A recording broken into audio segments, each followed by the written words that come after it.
Welcome back to the Credible Dev YouTube channel. Man, it has been over 6 months since I've made my last video, so there's plenty to talk about here. And before we get into it, I just want to thank all the new subscribers I've gained since the last time I put up a video. I really appreciate it, and all the viewers who stuck around and are watching this video. I appreciate each and every one of you. If you enjoy my content, you want to see me make more content, please subscribe to my channel, hit the like button on this video, and hopefully as my school time comes to an end here soon, I'll be able to invest more time in making videos, but we'll see.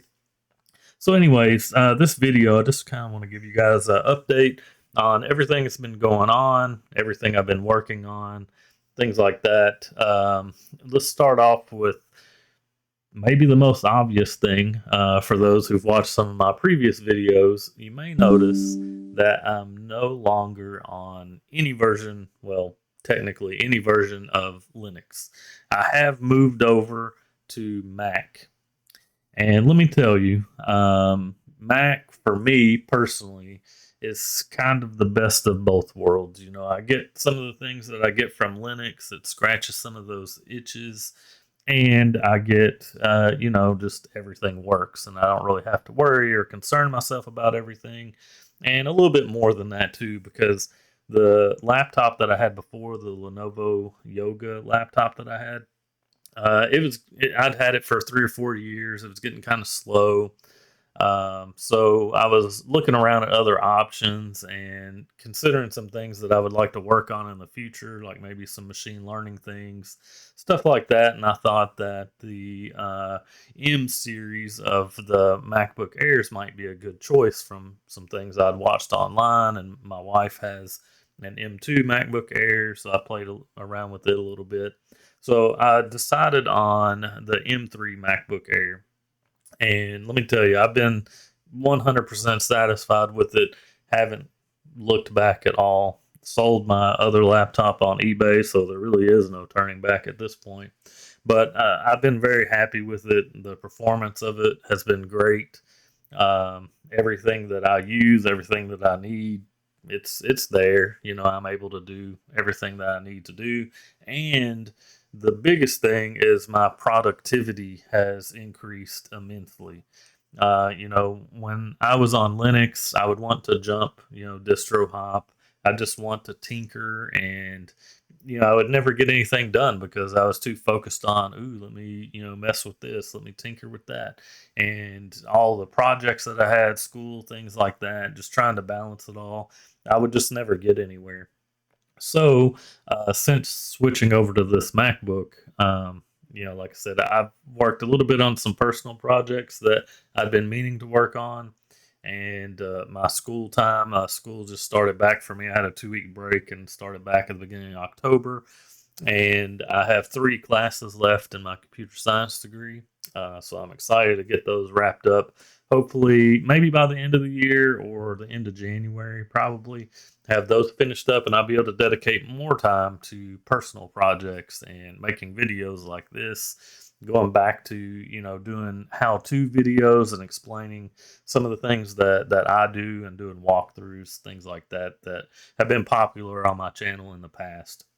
So with all of that, not on Linux anymore. For my main machine, will I still dabble with Linux and do videos about Linux? Absolutely. So let's go ahead and jump into the first thing that I want to talk about, and that is my Portainer setup. I know a lot of people like videos about Portainer. I do still have a Portainer setup, although it's not on Proxmox, which we'll talk about here in a second. My Portainer setup doesn't have a lot in it, though. It's very basic. It's really just Plex at this point in time. You can see it wasn't that long ago, a little over a month ago, that this was created. And that kind of goes into the next thing, which is I'm not using Proxmox anymore. So hop over. I'm actually back on Windows there, and there's a good reason for that for me personally. Nothing wrong with Proxmox, still love Proxmox, but just some things that I plan to do in the future. I would like to be on Hyper-V for a period of time. while I'm doing that. And for me, it's easy to shift. I don't have a lot running on Proxmox, so it's easy to shift between the two to export VMs and recreate them. So it wasn't that big of a deal. But the only two things that are running in Hyper-V right now are Portainer and TrueNAS. TrueNAS serves as my backup for a lot of things, and it also serves as the file storage for Portainer. So where Portainer is pulling this content from is actually a share on TrueNAS. So that's really all I use it for at this point in time, but that probably will change in the future. So going back to other things that I've been working on, I actually went back to CertRanker, which is a personal project that I was working on. It was kind of going to be a Reddit style vote on learning resources for Microsoft certifications, eventually being more than just Microsoft certifications. I'm really big on Microsoft certifications. I have quite a few of them myself.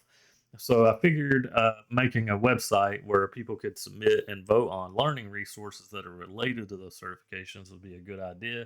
So that's a personal project that I've been working on. The work on it has kind of paused now since school started back, but that 2 week period of time, I actually got quite a bit done. And I had some work done on this previously where I was using JavaScript and Next.js to run the site. But over the last few months, classes that I've taken at school have given me interest in Spring Boot, which is a Java framework, not JavaScript. And Spring Boot is used a lot in enterprises. You don't see it as much.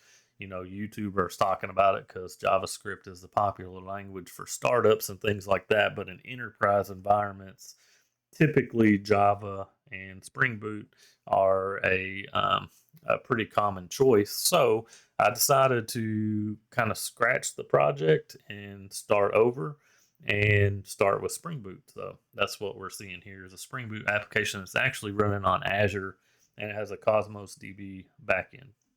So with that, during the registration process for CertRanker, uh, it does send an email, and on Azure, I didn't have any email. It's not running on like a hosted Linux server where I can manipulate like different packages on that server and set up my own mail server on it.